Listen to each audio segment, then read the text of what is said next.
alors que j'étais en réunion. Mon patron a déménagé les bureaux de mon équipe au sous-sol, prétendant que notre nouvelle vedette mérite ce qu'il y a de mieux.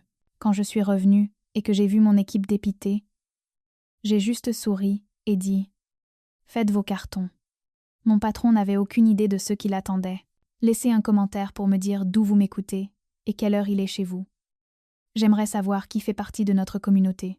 La descente en ascenseur ressemblait à une mise en bière. À chaque étage qui défilait, l'air devenait plus vicié, plus lourd. Quand les portes se sont enfin ouvertes, elles n'ont pas révélé un hall poli ou un espace de coworking. Elles se sont ouvertes sur un couloir en béton qui sentait le vieux papier et l'abandon. J'ai dû enjamber une rallonge électrique enroulée juste pour atteindre la lourde porte en acier marquée « Archives ». Je l'ai poussée, les gonds hurlant leur protestation. À l'intérieur, la seule lumière provenait de tubes fluorescents clignotants qui bourdonnaient comme des insectes piégés. Des grains de poussière dansaient dans l'air rassis, se déposant sur des rangées d'étagères métalliques bondées de plans roulés datant des années 80. Et là, au centre de ce tombeau, se trouvait mon équipe. 7 des ingénieurs structurels les plus brillants de Paris étaient entassés autour de tables pliantes qui semblaient avoir été récupérées dans une brocante paroissiale. Leurs écrans haut de gamme tenaient en équilibre précaire sur des piles de vieux dossiers. Manon, mon ingénieur en chef, capable de calculer les charges de vent de tête plus vite que la plupart des gens ne peuvent les taper sur un ordinateur, essayait d'essuyer une couche de crasse sur son clavier avec un mouchoir. Elle a levé les yeux quand je suis entrée, et l'expression sur son visage m'a brisé le cœur. Ce n'était pas de la colère, c'était de l'humiliation. « Sophie », dit-elle doucement, « Richard est descendu il y a 1 heure. Il a dit qu'on faisait trop de bruit là-haut. Il a dit que le cliquetis de nos claviers distrayait le flux créatif de Théo. » J'ai regardé autour de la pièce. Pas de fenêtre, pas de ventilation, juste le poids oppressant du bâtiment qui pesait sur nous. C'était le caveau. C'est là que le cabinet envoyait ce qu'il voulait oublier. Les vieux contrats, les licences expirées. Et maintenant, nous, là-haut, dans le studio aux parois de verre que nous occupions encore hier, la lumière du soleil inondait la pièce avec une vue imprenable sur la Seine et la Défense. Nous avions mérité cet espace. Nous avions facturé 20 millions d'euros rien que l'année dernière. C'est nous qui veillons à ce que les designs avant-gardistes du cabinet ne s'effondrent pas sous leur propre poids. Nous étions la physique derrière le fantasme. Mais pour Richard, nous n'étions que la main-d'œuvre. Les mécaniciens invisibles qui serraient les boulons pendant que les artistes saluaient la foule. Je me suis dirigée vers David, mon ingénieur junior, qui fixait un mur blanc d'un air vide. Il avait 24 ans, sortait tout juste de Polytechnique, plein de feu et d'ambition. Maintenant, il ressemblait à un prisonnier de guerre. « Il a pris ma chaise », chuchota David. Théo a pris ma chaise ergonomique. Il a dit que son dos avait besoin de soutien pour le lourd travail d'idéation. Il m'a donné ça. Il fit un geste vers une chaise pliante en métal. J'ai senti une boule froide et dure se former dans mon estomac. Ce n'était pas juste une relocalisation. C'était une expulsion. C'était une déclaration. C'était Richard nous disant exactement où nous nous situions dans la hiérarchie de son empire. Nous étions les fondations. Oui, mais les fondations sont faites pour être enterrées. Je n'ai pas crié. Je n'ai pas pleuré. Je ne suis pas remontée faire un scandale. L'émotion est une énergie gaspillée lors d'une défaillance structurelle. On ne hurle pas sur une poutre qui craque. On la renforce ou on retire la charge. J'ai regardé mon équipe. « Écoutez-moi », dis-je, ma voix stable dans la pénombre. « Emballez vos affaires personnelles. Mais ne rentrez pas encore chez vous. On a du travail. » Je n'étais pas seulement en colère. J'étais en train de calculer. Richard pensait nous avoir mis au sous-sol pour nous écarter du chemin. Il ne réalisait pas qu'il venait de placer les gens qui savaient où tous les cadavres étaient enterrés juste à côté des dossiers qui le prouvaient. J'ai pris l'escalier pour remonter au 42e étage. J'avais besoin de l'effort physique pour brûler l'adrénaline qui montait dans mon sang. Quand j'ai poussé les portes vitrées du studio A, le contraste fut physique. L'air ici était frais, filtré, et sentait l'espresso hors de prix. La lumière qui rebondissait sur les baies vitrées du sol au plafond était aveuglante. C'était l'espace que mon équipe avait sécurisé. Nous avions passé des nuits blanches ici, buvant du café rassis et lançant des simulations jusqu'à ce que nos yeux brûlent, juste pour décrocher le contrat du nouveau musée du Grand Paris. Maintenant, un étranger était assis dans mon fauteuil ergonomique. Théo ressemblait exactement à ce que son CV suggérait. 29 ans, vêtu d'un costume qui coûtait plus cher que ma première voiture, avec ce genre de coiffure parfaitement décoiffée qui prend 1 heure à styliser. Il ne regardait pas des plans.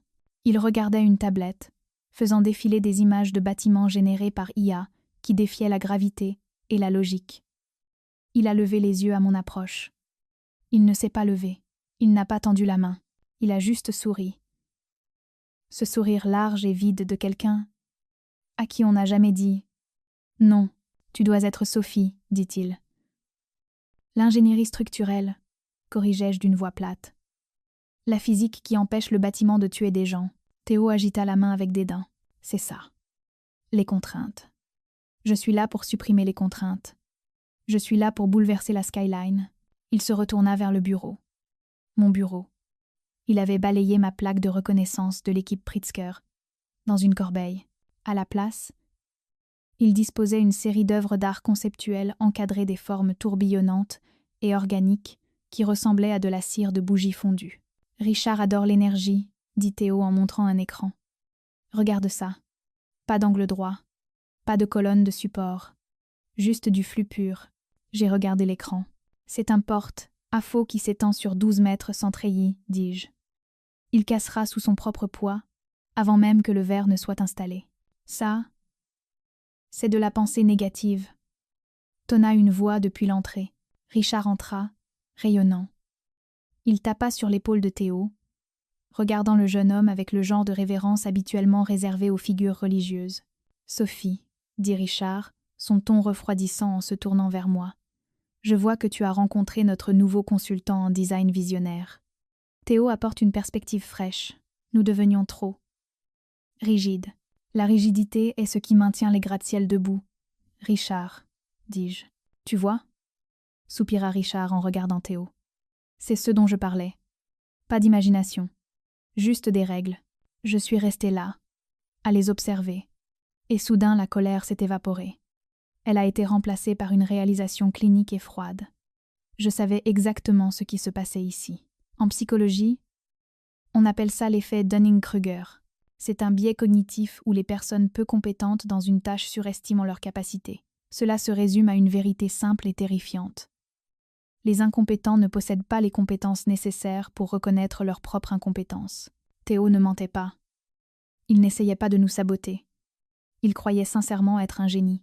Il parlait avec la confiance absolue et inébranlable d'un homme qui n'a jamais eu à calculer une charge de vent ou à prendre en compte la dilatation thermique. Il n'en savait pas assez sur l'ingénierie pour avoir peur de la gravité. Les vrais experts sont prudents. Nous parlons en probabilité et en facteurs de sécurité parce que nous connaissons les 1000 façons dont une structure peut céder. Nous sommes hantés par la physique. Mais pour un homme comme Richard, un homme qui se soucie des couvertures de magazines et des galas, ma prudence ressemblait à de la peur. Et l'ignorance de Théo? Elle ressemblait à une vision. Richard confondait confiance et compétence.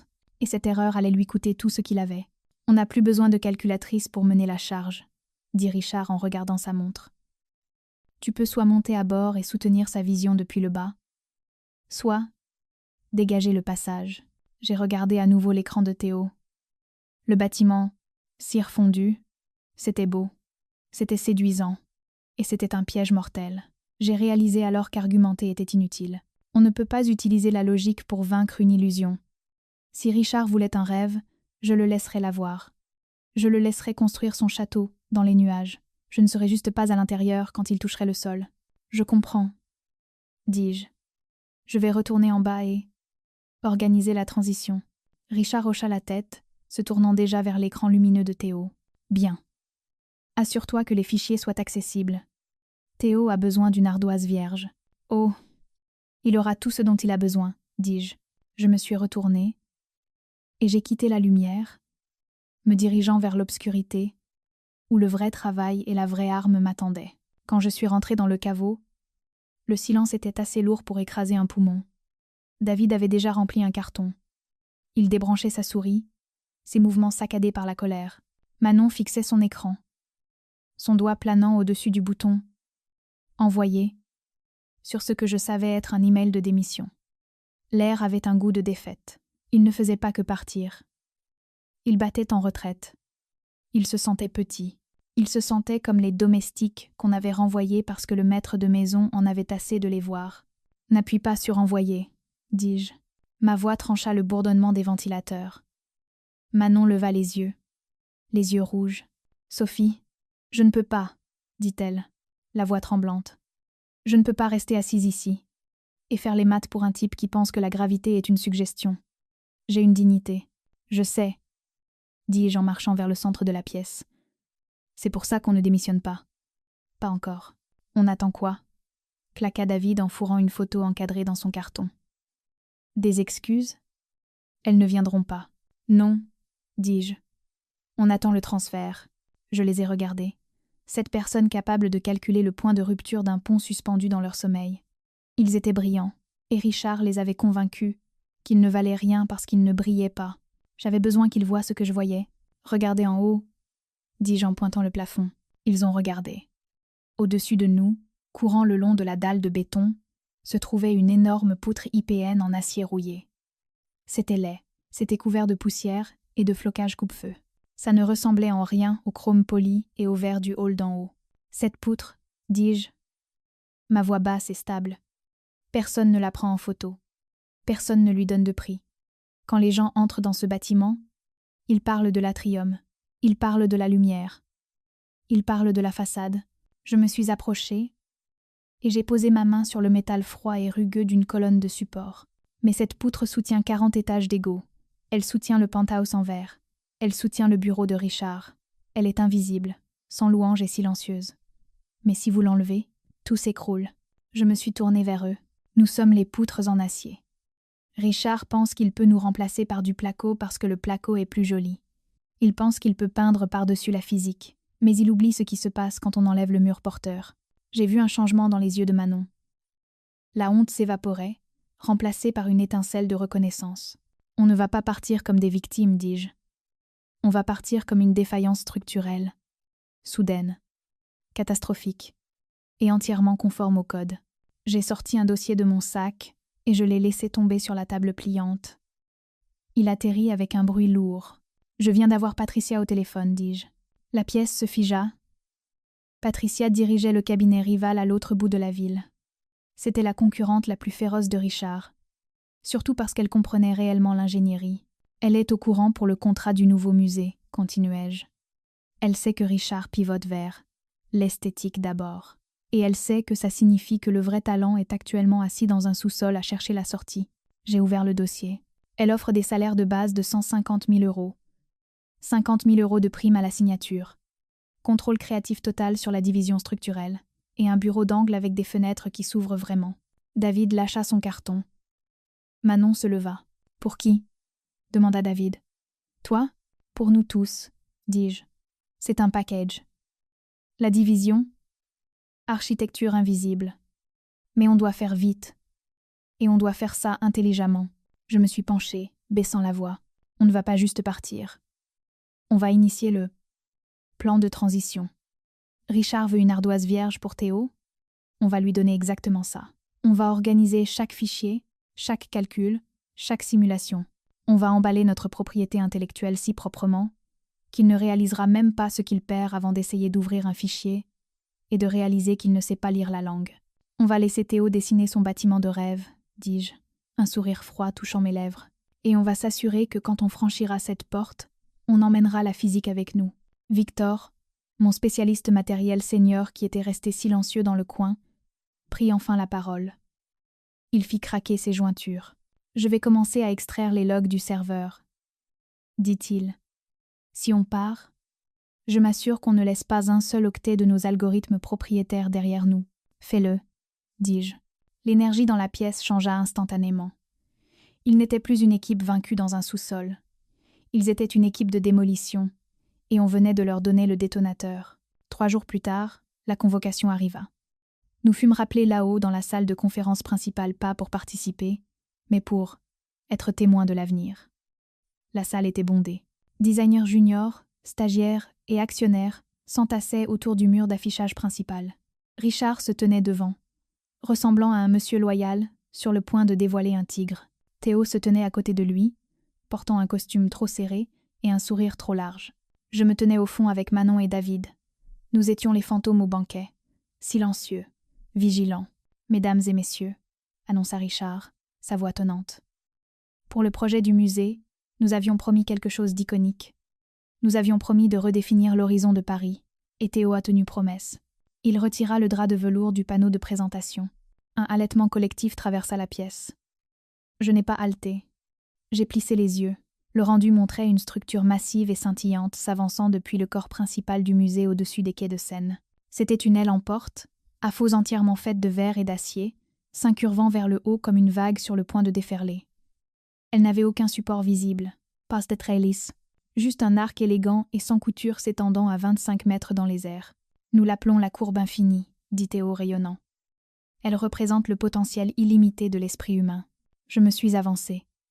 La foule s'écarta pour moi, principalement parce que j'étais la seule personne dans la pièce à ne pas sourire. J'ai marché droit vers le panneau. J'ai regardé le point de connexion où l'acier rencontrait la structure en béton existante. J'ai regardé la courbure. J'ai regardé la liste des matériaux. C'est magnifique, dis-je. Théo se rengorgea. Merci. Je voulais capturer l'essence du vol. C'est aussi physiquement impossible, ajoutai-je. La salle devint silencieuse comme une tombe. Le sourire de Théo tressaillit. Pardon, les charges de vent parisiennes, dis-je en pointant le bout de la courbe.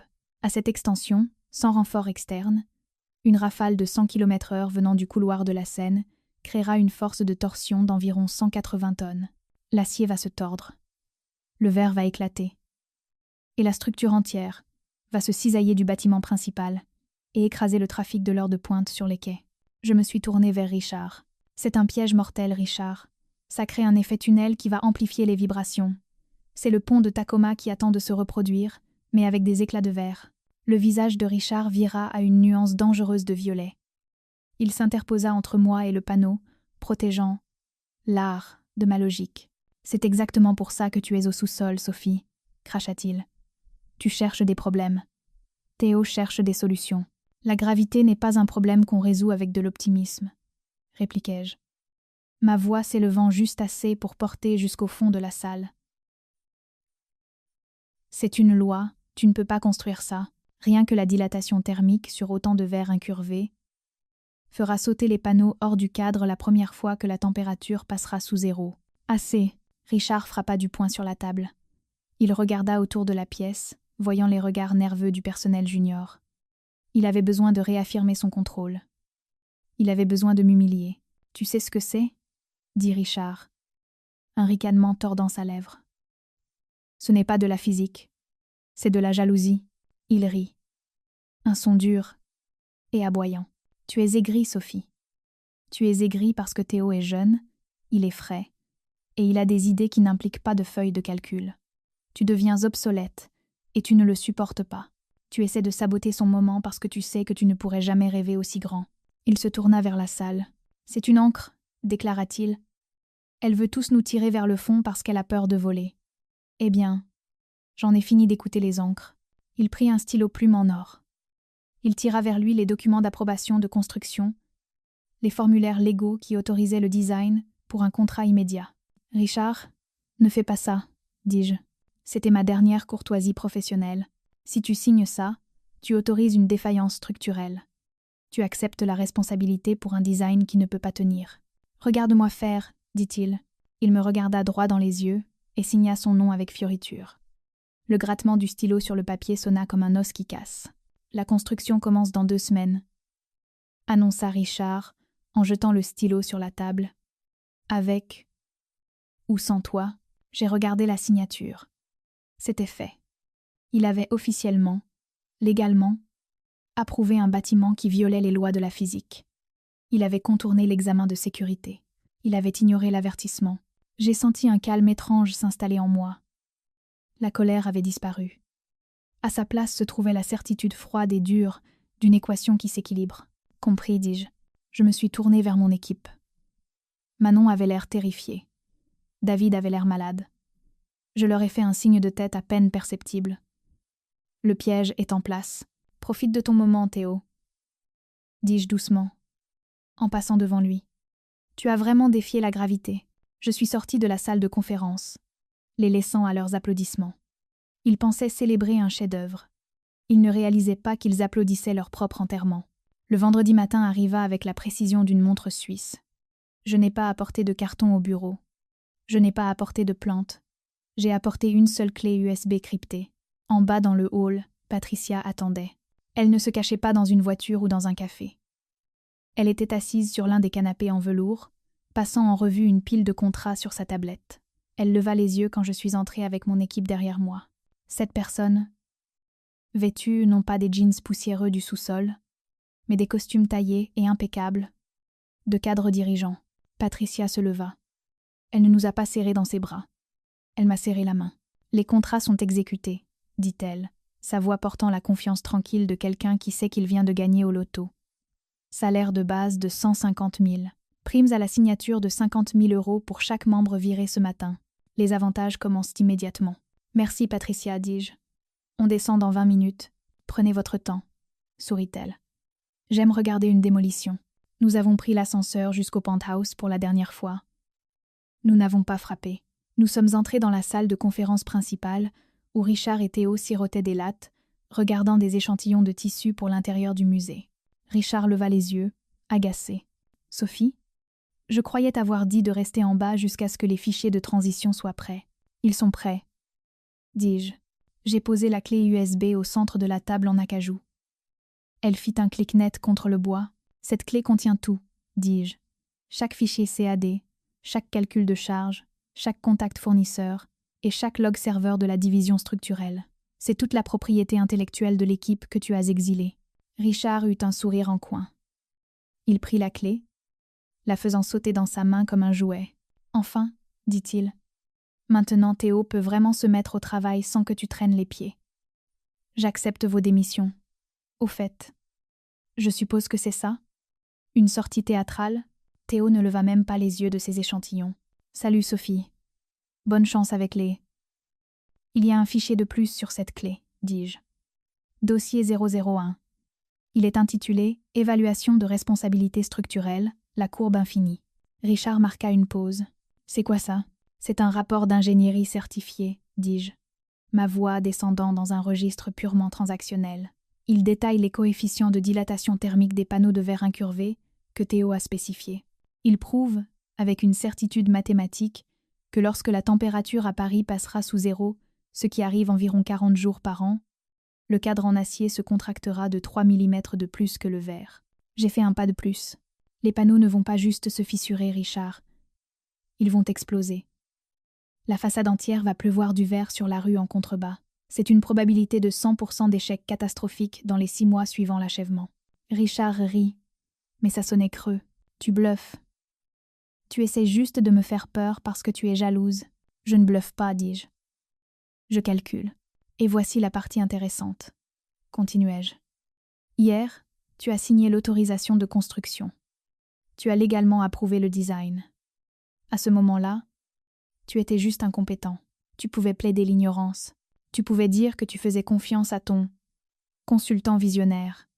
Mais maintenant, tu es en possession d'un rapport certifié, horodaté et enregistré qui t'informe que le bâtiment est mortel.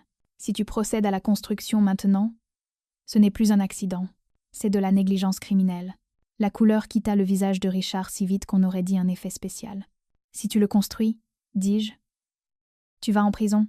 Si tu ne le construis pas, tu dois expliquer au conseil municipal et aux donateurs pourquoi le design visionnaire que tu viens de leur vendre est une impossibilité physique. Tu devras admettre que tu as viré la seule équipe capable de le réparer et que tu as gaspillé des millions sur un dessin qui ne peut pas exister dans le monde réel. Théo leva les yeux, sa confusion perçant enfin son arrogance. De quoi elle parle, Richard ? Thermique quoi ?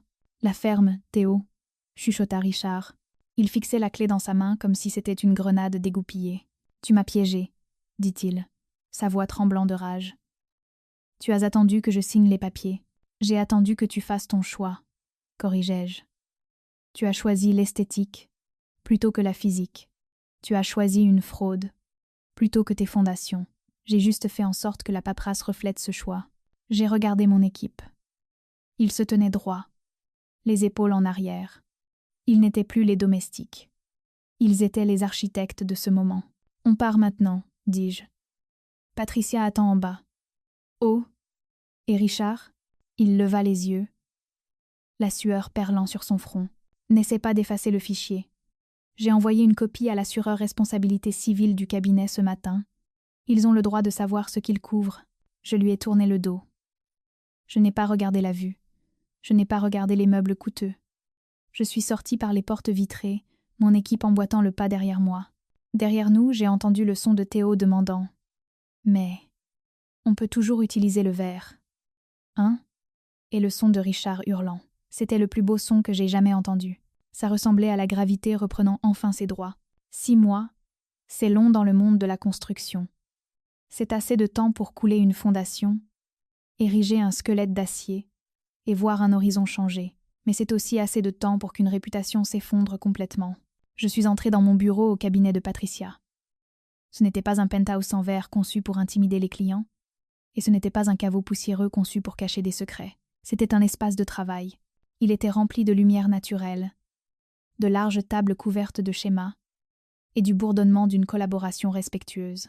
Manon était dans la salle de conférence d'à côté, dirigeant la revue structurelle pour une nouvelle médiathèque municipale. Elle ne se ratatinait pas sur sa chaise et ne s'excusait pas de faire des maths. Elle commandait la pièce. David travaillait sur une simulation de vent pour une tour, assis sur une chaise qui soutenait réellement sa colonne vertébrale. Nous n'étions plus l'arrière-plan. Nous n'étions plus la main-d'œuvre. Nous étions les associés.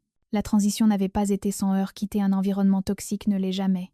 Il y a eu des menaces légales de Richard, des emails fanfarons et des tentatives de retenir nos dernières commissions. Mais l'équipe juridique de Patricia les a gérées avec la même efficacité impitoyable que mon équipe appliquait au calcul de charges. Et quant à Richard, le projet du musée n'a jamais vu le jour.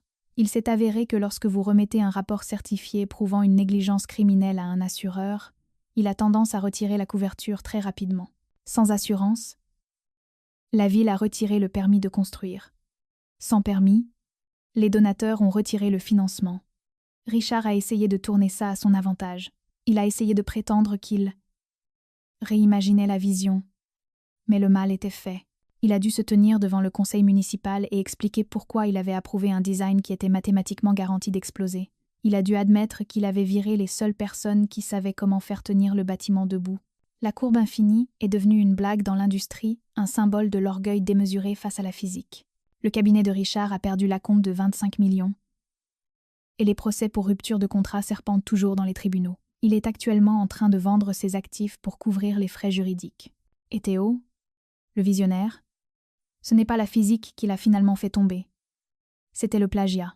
Quand l'examen minutieux du projet s'est intensifié, quelqu'un a réalisé que le design révolutionnaire de la courbe ressemblait étrangement à une pièce d'art conceptuelle d'un portfolio étudiant à Berlin. Théo n'avait pas seulement ignoré les lois de la physique, il avait volé l'idée qui les violait. Aux dernières nouvelles, il concevait de l'immobilier virtuel pour le métavers, où la gravité est optionnelle et la dilatation thermique n'existe pas. J'ai quitté le bureau tôt cet après-midi-là. J'ai conduit jusqu'au site de notre nouveau projet, une aile d'hôpital dans l'ouest parisien.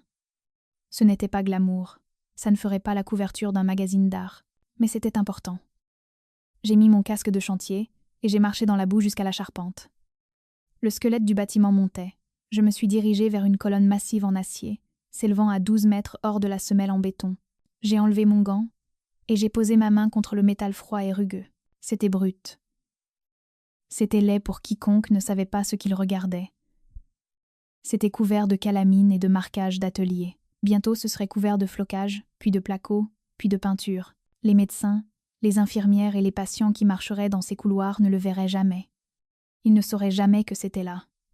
Mais je savais. Je sentais la vibration de la ville bourdonner à travers l'acier. Cette poutre faisait le gros du travail. Elle n'avait pas besoin d'applaudissements. Elle n'avait pas besoin d'une plaque. Elle avait juste besoin d'être forte. Richard nous avait appelés des ancres. Il le pensait comme une insulte. Il pensait que les ancres vous tiraient vers le bas. Il oubliait que sans ancre, le navire dérive. Sans ancre, nous étions les fondations. Et alors que son château dans les nuages s'était dissipé comme de la vapeur, notre travail était toujours là, solide, réel, construit pour durer. J'ai regardé le ciel, encadré par la grille d'acier que nous avions conçue. J'ai pris une grande inspiration de l'air froid parisien. Ça avait le goût du béton, de la poussière et de la liberté absolue. Parfois, la chose la plus puissante que vous puissiez faire n'est pas de crier ou de vous battre. C'est simplement de tenir votre position, de faire les maths et de laisser la gravité faire le reste. Si vous connaissez une Sophie sur votre lieu de travail, quelqu'un qui empêche silencieusement toute l'opération de s'effondrer, pendant que d'autres prennent le crédit, taguez-la dans les commentaires, ci-dessous. Elle mérite d'être vue. Et si vous êtes cette personne, souvenez-vous, le bâtiment n'est rien sans la poutre.